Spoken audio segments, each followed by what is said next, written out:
Well, good evening, everyone, and welcome to another episode of Bright Spots. We had a week off last week, not by choice, but by reason of we had to. We were unable to do the show last week for beyond circumstances, beyond our control. So tonight we have a show planned for you, and I'm really excited to be here. And I'm excited to have you all tuning in. Please remember, this is an interactive show. So we want you to say hello, drop some comments down below, ask our guest any questions that you'd like to ask, and just be a part of the program. That's what we really hope with Bright Spots. We want you to join in and talk with our guest, talk with our guest, and talk with the host as well.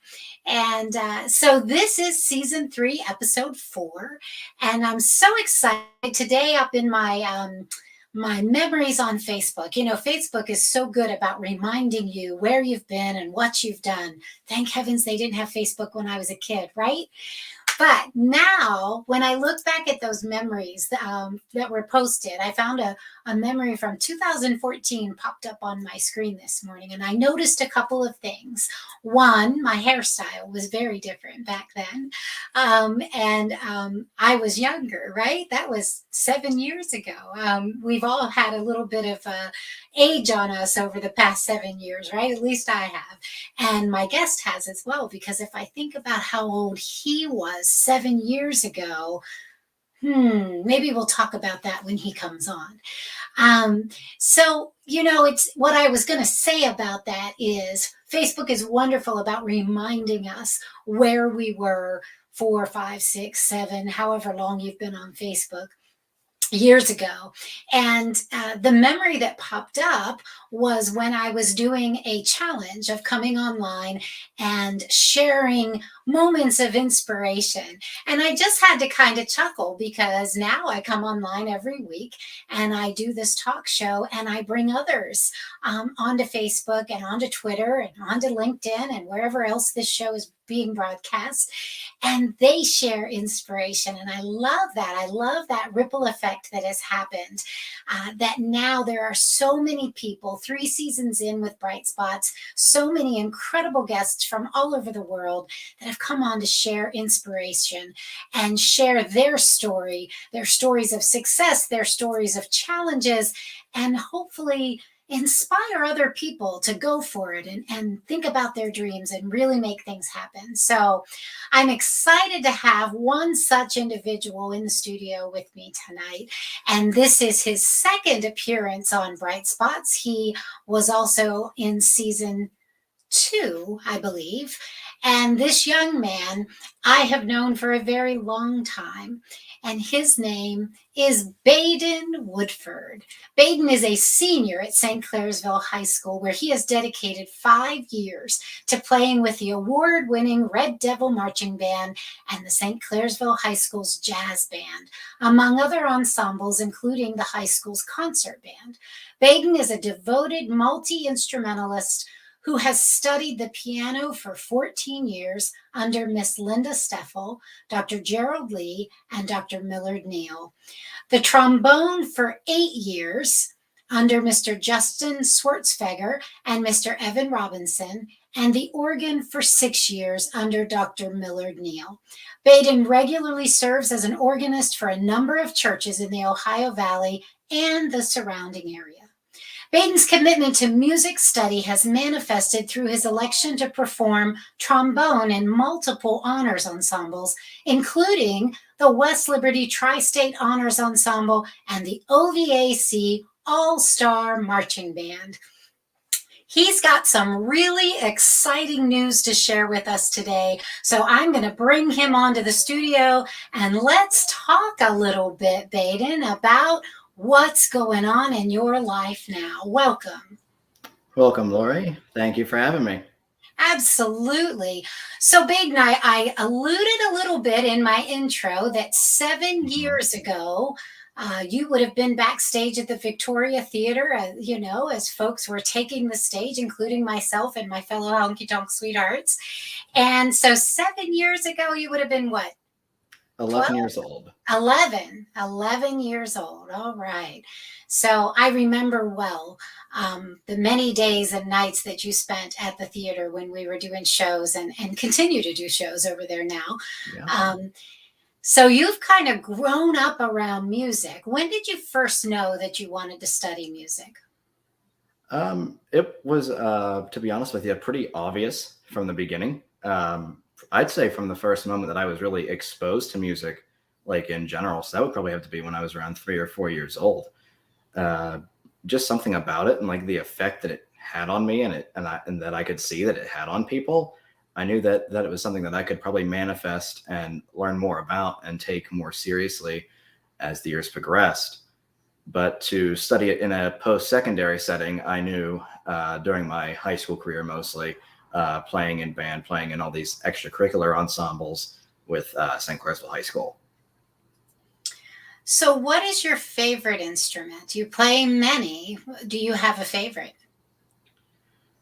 I get asked this often, and I have to say no, I don't have a favorite because each one has their own different qualities and things that they can do that other instruments can't, that make them my favorite in their own unique ways. So, tell us a little bit about that. Tell us, what does the trombone do that is unique? Sure. So most brass instruments, you'd be dealing with three, maybe sometimes four valves that are piston driven. And something that's different about the trombone, if you look at it, it has this one very long, very large tube of metal. And rather than pressing down keys to change pitch, you just move this huge slide um, up or down the trombone. And that the biggest thing, the kind of comedic effect of the trombone, is that you're able to do what's called a glissando, which kind of sounds like a little bit of a smear, but you'll find those kind of like in funny cartoons and those kinds of things. So the trombone is definitely unique in that it can produce some rather comedic ways. Okay. So, you don't have a favorite. They're all your favorite in some way. Tell me about. So, I'm a pianist. I have played the piano for a very long time, and I know that you're a pianist, but I've never learned the organ. How different is the organ from the piano, and was it hard to learn? The organ is different from the piano in a few ways, but for a brief synopsis of the whole thing, a piano has 88 keys that are black and white, right? The organ can have up to 5 keyboards for the hands that are 61 keys apiece, and then also a 32-note keyboard for your feet. The piano is considered a percussion instrument because in most acoustic pianos, when you press down a key, a hammer strikes a string, and that's what makes the sound. In most organs nowadays, if you're dealing with a pipe organ, those are air driven. So those are technically in some way wind instruments or aerophones, because there's what happens, it's similar to the piano.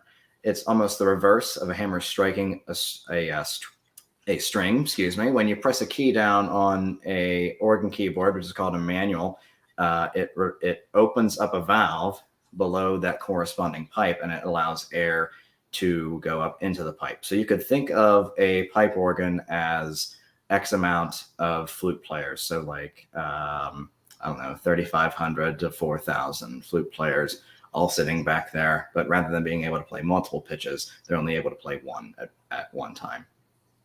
Oh, wow. I'm going to have that vision in my head now. Ron Retzer plays the organ at our church, so I'm going to have that vision in my head now when he is playing the organ of 3,500 flautists doing their thing when he's playing those keys. That's pretty. That's a neat analogy for sure. So, Badyn, there's a lot going on in your life. You're a senior, so I don't want to give away the big news, but so tell us, what are your plans? What's going to happen after your senior year, or what do you have planned for your senior year that's exciting and new? Sure. Well, one thing that had been about, I'd have to argue maybe 2.5 years in the making, after I had previously completed an audition for this ensemble back during my freshman year of high school. This past spring, the spring of my junior year, I went through the strenuous audition process of playing multiple solo selections on the trombone, recording those and sending those in, as well as multiple sample videos of my marching technique, which included body carriage, horn carriage, and those types of things. So I was able to submit those clips, and it's been kind of public for a while, since about April, but I would like to announce on Bright Spots that on November 25th, 2021, I will be one of 185 musicians nationwide to march in the 95th annual Macy's Thanksgiving Day Parade with the Macy's Great American Marching Band, which is comprised of musicians from all 50 states. That is incredible. So, how many are from our great state of Ohio? That's actually something that I'm not allowed to know, but I can say this. They try to get an equal geographic distribution, I guess. So, like, they try to get an equal number of students from each state. Okay. All right. Well, so that sounds like a very involved audition process, submitting multiple tapes. And was there a was there a process? Did they request additional information? Is that why you did multiple tapes, or was that just part of the entire process? So that was part of the process, but then also there was additional information that they asked for, including other honors ensembles that I was a part of, maybe other things that I took part in outside of school. So they really wanted to get kind of a personal profile of me to see, like, outside of my musicianship, what else I did and whether or not I would really be a good fit for that group. That's awesome. Have you been to the Macy's Day Parade before? I have not, so this will be a first for me. How exciting. How exciting. Most definitely, yeah. Yeah, well, congratulations. Along with all of my viewers, I know that everyone's going to be excited to hear that. And will your parents travel with you to New York?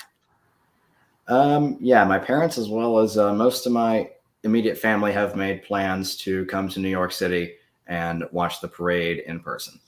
How So, wonderful. So your indeed, grandpa Zeke, he'll be there? he will be. Yeah. That's great. That's awesome. Well, I love New York. It's one of my favorite places to visit. I too have never seen the Macy's Day Parade in person. It looks like a very large crowd. I'm sure there will be extra precautions this year given our current state of affairs. But that is terribly, terribly excited. I'm really, really happy for you. Thank you, Lori. So, Appreciate it. what are your plans moving forward? You're going to do the Macy's Day Parade. I'm sure you're applying to colleges. Do you have an idea of where you want to go, what you want to study? Sure. So my current plan post graduation, what I would hope to do is go to the Berklee College of Music in Boston, which is a very storied post secondary school for music and the fine arts. And so, should I get accepted to that school, I would like to study music education there. Very good. And do you hope to teach when you get out? Is that the plan? Initially, I would like to start as a teacher, yes, but ultimately, I would like to probably be an orchestral conductor and composer at some point down the line. Oh, how wonderful. We had the conductor from the Wheeling Symphony on Bright Spots last season as well, and he does an incredible job with the Wheeling Symphony. That would be awesome to see you as an orchestra conductor. That would be something else. So you're not really interested in performance, Badyn? It's something that I'd probably want to keep as as more of a side hustle, or like say somebody would want me to play somewhere or give some kind of workshop or masterclass. That's definitely something that I would still keep in my back pocket, keep my performance chops, you could say, kind of up and still functioning even after all that schooling. Sure. So Badyn, what do you credit your success to? What have you done that has kept you focused, and why do you think you're so successful as a musician? Well, to be successful as a musician, you have to have a few pillars. But the first of those are really you have to have fantastic teachers first to guide you in the correct direction. So, as you mentioned in the introduction, I've had the pleasure of studying many various instruments with folks such as Linda Steffel, Jerry Lee at West Liberty University. And then I've also studied piano and organ both with Dr. Millard Neal, who's been, he's had quite the career in music. He's been doing music for about 70 years now. But in any case, that's what starts it off, is great teachers. But then after you have the great teachers, you have to have a focus and a discipline and a dedication to practice and being motivated to get better. And that's something that for some people is going to be an acquired taste. You might not want to sit at the piano and just play through your repertoire 2 to 3 hours a day, or you might not want to come home from a 2-hour band rehearsal where you just finished running part of your competition show for 25 minutes and play that show even more.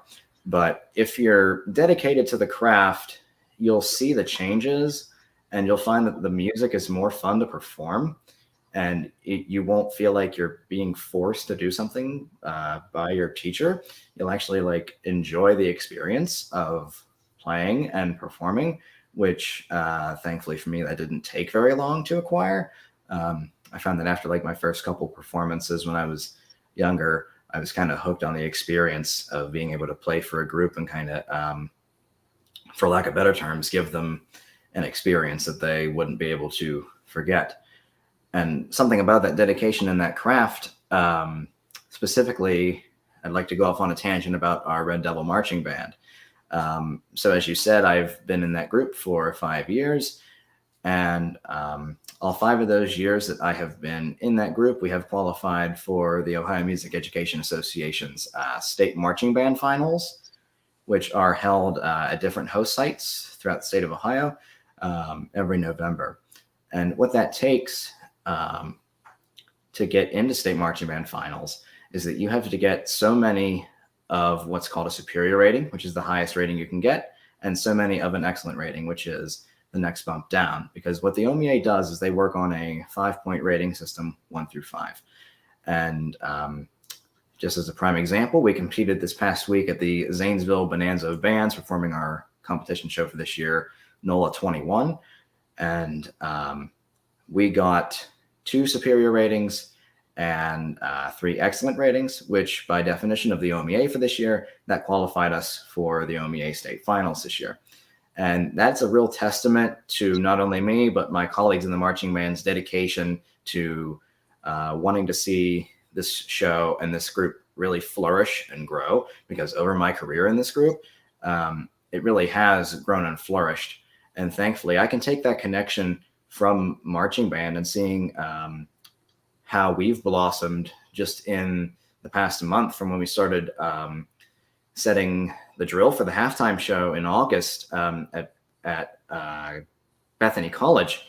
From up to this point, it's a night and day difference, absolutely, from getting only 1/4 of the show on the field to just this week we finished the entire show. We have the whole show on the field. So I'm able to trace that back to my solo performances in this way. I may start small, learn so much of a piece of music, get that much under my fingers, and then move forward as I go. I just get chunk after chunk until it's at a performable sort of state where I feel comfortable going out and presenting that piece of music to the public. And like I said, it's just that dedication and focus to practice, and you get that dedication and focus for practice and rehearsal from those great teachers, because without those teachers being so wise and passing that wisdom on to you, sometimes you can't really grasp sometimes how great what it is you're doing is carrying on the tradition of being a musician and presenting music to others for their enjoyment. That's awesome, Badyn. It's amazing to me how Marion Martin just mentioned how mature you are. And having known you for a very long time, it's wonderful to see how you have embraced your love of music. So as a musician myself, I can think back to those performances where you just know that it was good. It felt good.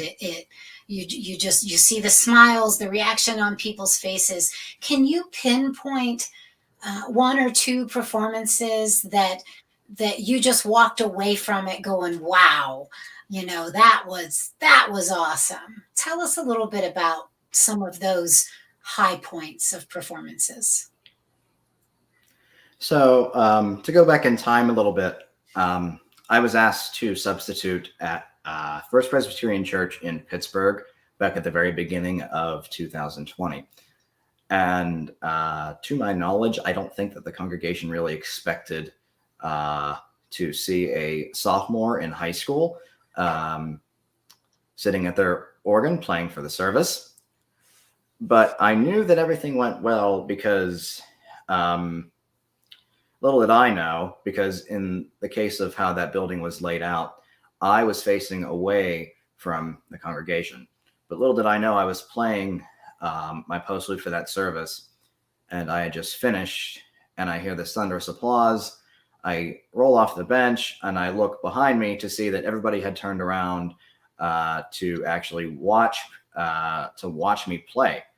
And that was really gratifying. The fact that I could capture their attention and keep it for a 4.5 minute piece of music when they know that they could just walk straight out the door and go to coffee hour, really, after having sat for an hour already listening to Sure. people speak.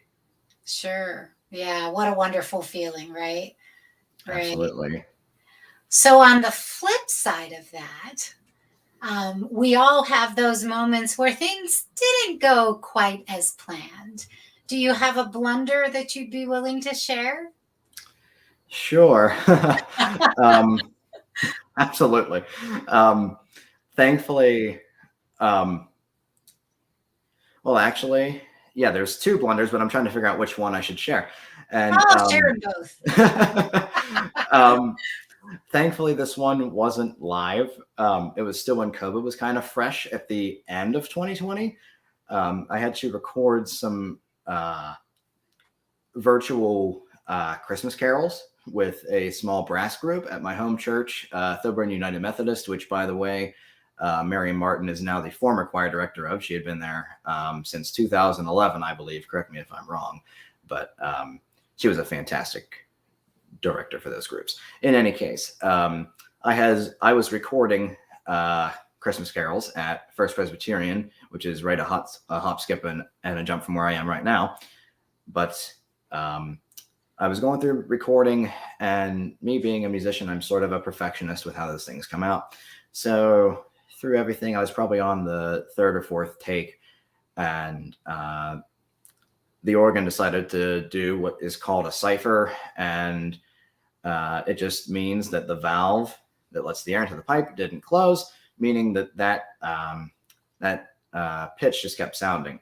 And I didn't realize that until after I had finished the recording session and had already come home to put the videos together. But thankfully, I was able to rectify the issue as best I could. I was able to work some audio-visual magic and kind of rectify the issue. But I find that with every blunder that I experience, and you wouldn't believe it, but there's a lot of them because I've gotten almost too good at masking them. I'll cringe just a littlest bit, but I know that there's always room for improvement and that it's not a one and done deal. So I guess I always try to flip around and see it's not really a blunder because you have a chance to make it up later, perhaps. So you make lemonade out of lemons when they happen. Yeah, that's the Absolutely. sign of it. Yeah. That's the sign of a true musician professional for sure. For sure. So, Badyn, you mentioned that you would like to talk a little bit about connections and making connections and how those connections can help you not only in your musical career, but in life itself. So, tell me a little bit about what you were thinking with that.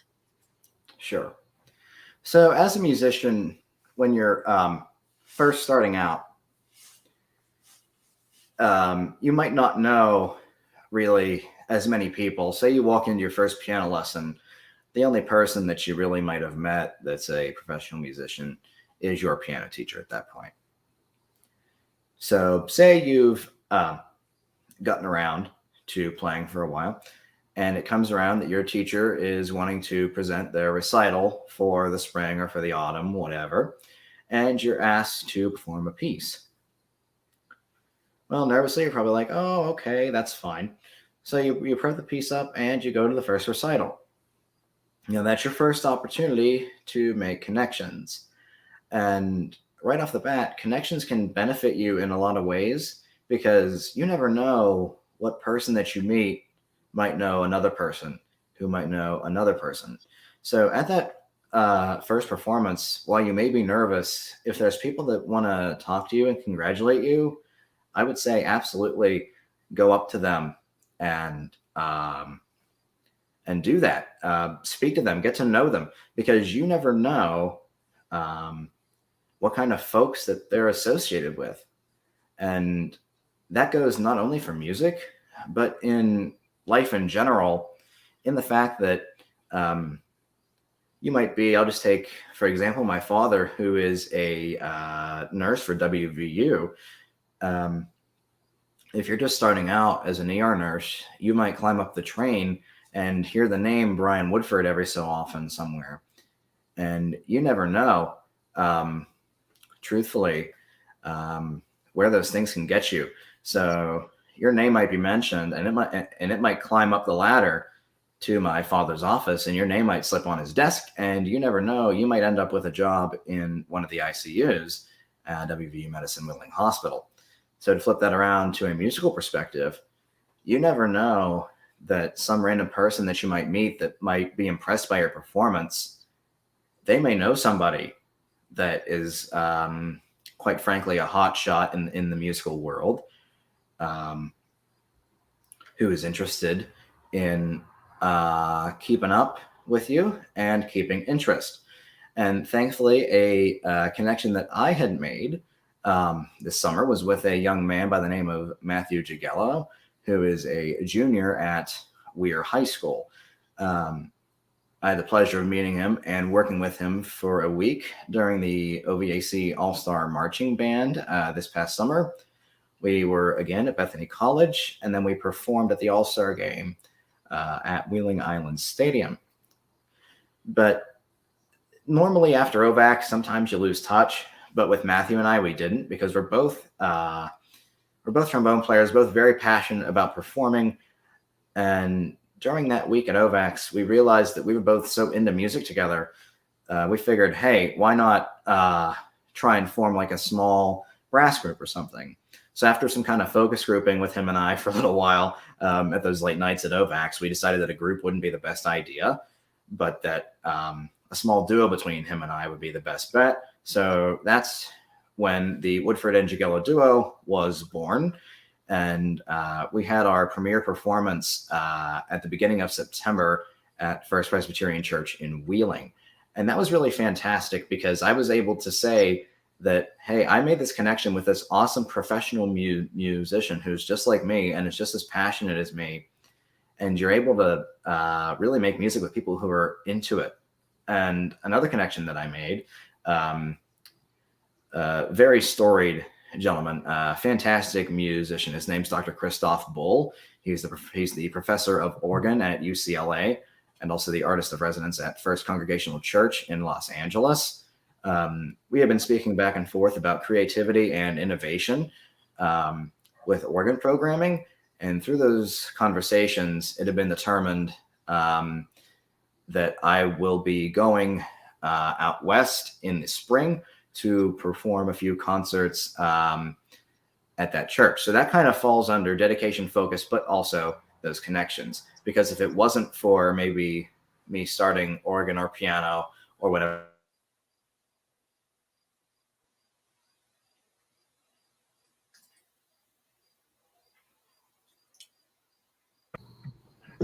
okay, that should have rectified the issue. Sorry about that. That's okay. But with the connections that are fostered, it's really fantastic with what the end results can truly be. Yeah, that's great, Badyn. I love that you are incredibly humble, knowing how talented you are, and knowing your parents. I see that you have followed in their footsteps, and in your I know your grandfather very well, and it's great to see that you are following your passion, and your purpose, which is unique for someone who's barely, you're 17. 18. 18. Okay. That's right, you just had a birthday. Happy birthday. Yeah, thank you.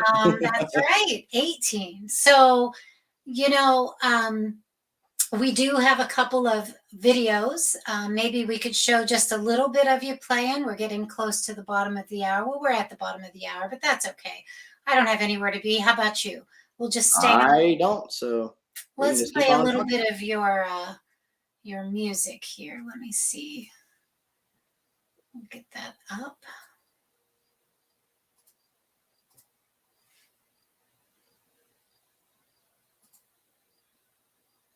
So Badyn, this is you playing, correct? Trumpet tune in G. That is correct. Okay.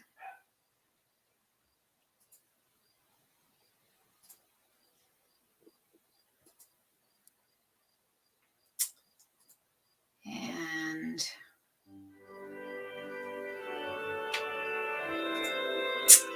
I think I forgot to share sound, so hold on just a moment. We will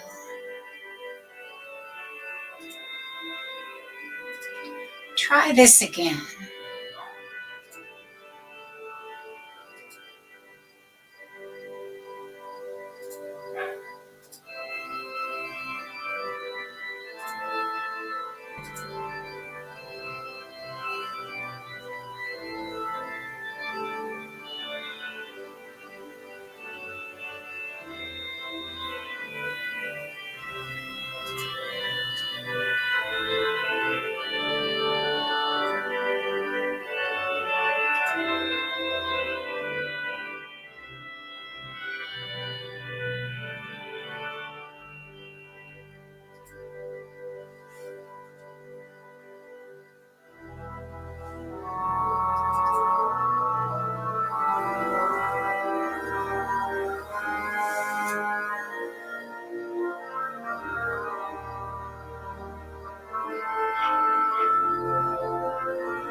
So Badyn, it was interesting to see that part of that video was your hands and behind you was your feet. Now, do you do your own video editing and production?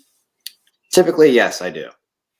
So, where did you learn that? While you spend all this time practicing multiple instruments, how on earth did you also learn video production? Sure. Well, at the high school, um, we have a satellite program through the Belmont Harrison Career Centers that are in St. Clairsville.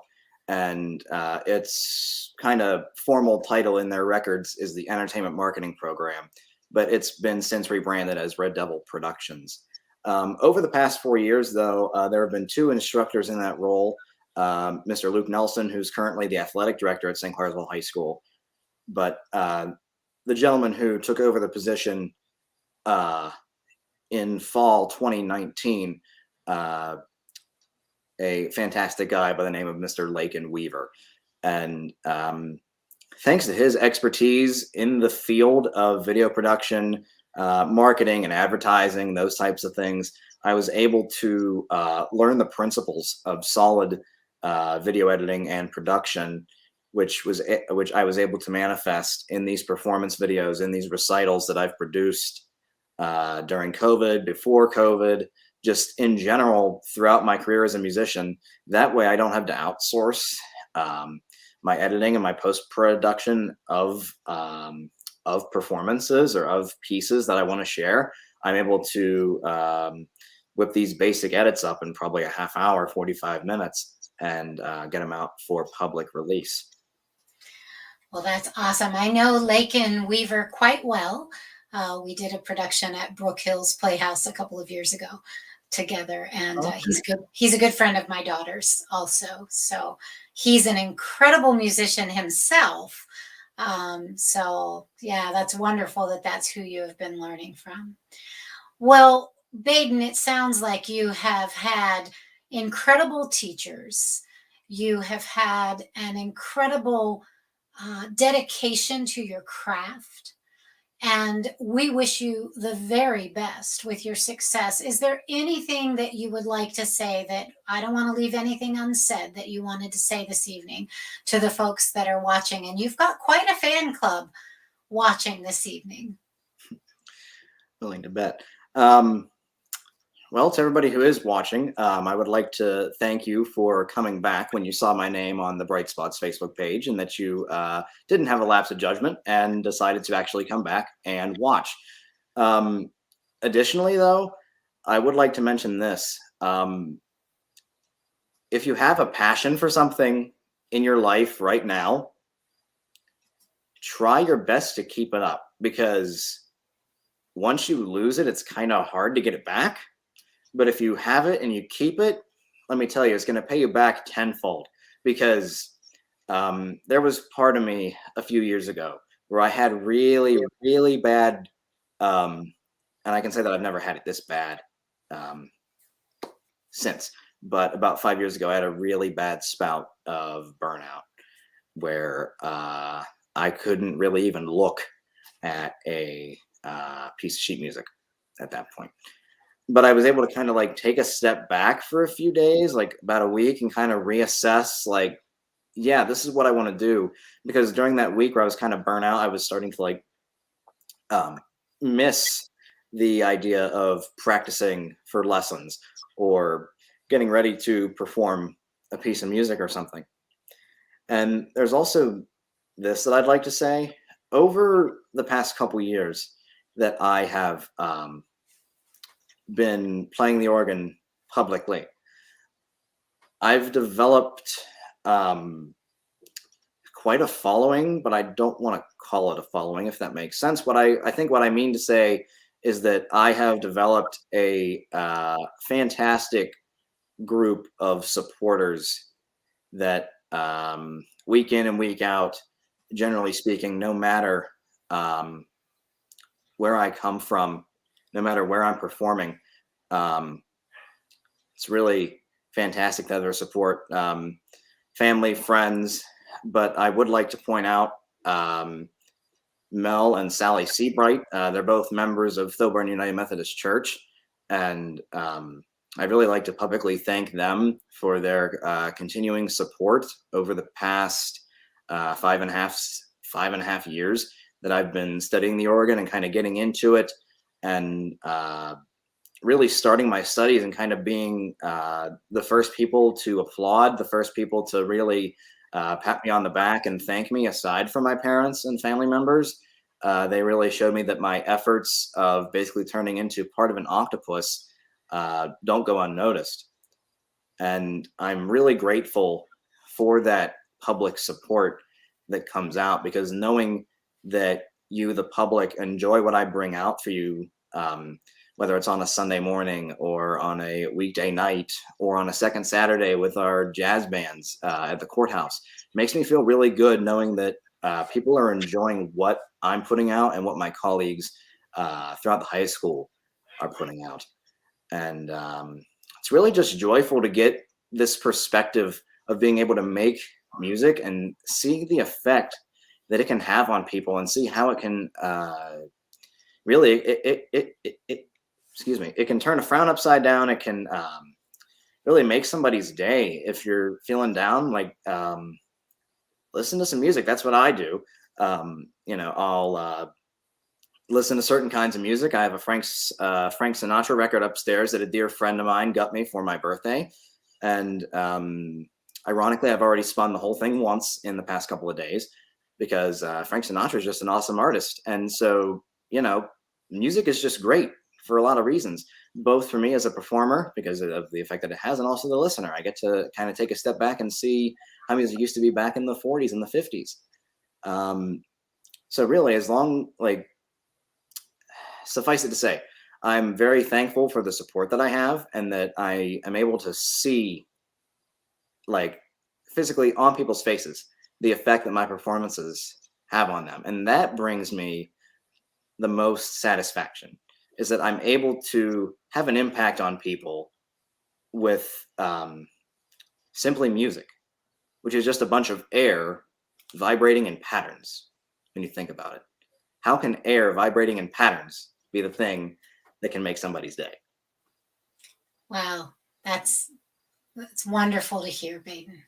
And you certainly have a God-given gift. You are blessed beyond measure with that gift. So keep it up. Keep doing great things. And we'll be watching the Macy's Day Parade. And tell us the date again. November 25th, 2021. It'll step off at 9 a.m. That's Thanksgiving Day, right? Yes, ma'am. Yes. Okay. So we will all be around the television waiting to see Badyn come across the screen. And I believe you will be playing the trombone, correct? That is correct. All right. That's what we will be watching for. Be sure you check back in with us. Let us know how that went, and keep us abreast of your college plans when you get accepted. And would love to hear about California when you go out there to perform. We'll be watching you. We'll be watching your Facebook page. And that's pretty exciting stuff, Badyn. I'm sure that there are kids in your band that are quite jealous of you. And happy for you at the same time, right? Absolutely. Yeah. There's really some fantastic people in the marching band that are very supportive of our successes, which is great, because when you spend so many hours together with such an amazing group of musicians, we become like a second family, just because we spend so much time together competing. I'm not afraid to admit that we get on some pretty sweaty school buses together after competitions when it's like really hot outside. But in any case, yeah, in marching band, we are happy for one and another's successes, because we're just one big happy band family who's passionate about music. So I was in the marching band in high school as well. I played the xylophone and the cymbals. So I was a percussionist. I played the French horn, but I didn't march with the French horn. And I got yelled at by the band director quite frequently because I never learned to read music. So if I could hear it, I could play it. I played by ear. So I would wait until I could hear the part, and then I would play the part. But I gotcha. I got in trouble a lot for that. That, and I like to ad lib. Can you believe that? Me, ad lib. Yeah. Absolutely. Who knew? Well, Yeah. Badyn, it has been a pleasure as always. Feel free to come back anytime, and we look forward to hearing all about your travels. Likewise. Thank you so much, Lori. Absolutely. God bless. Same to you. Well, folks, that completes another episode of Bright Spots. Thank you so very much for tuning in to hear Badyn's story, and we certainly will be watching for great things from Badyn Woodford. I invite you to come back next week for another episode of Bright Spots. God bless you and have a great week.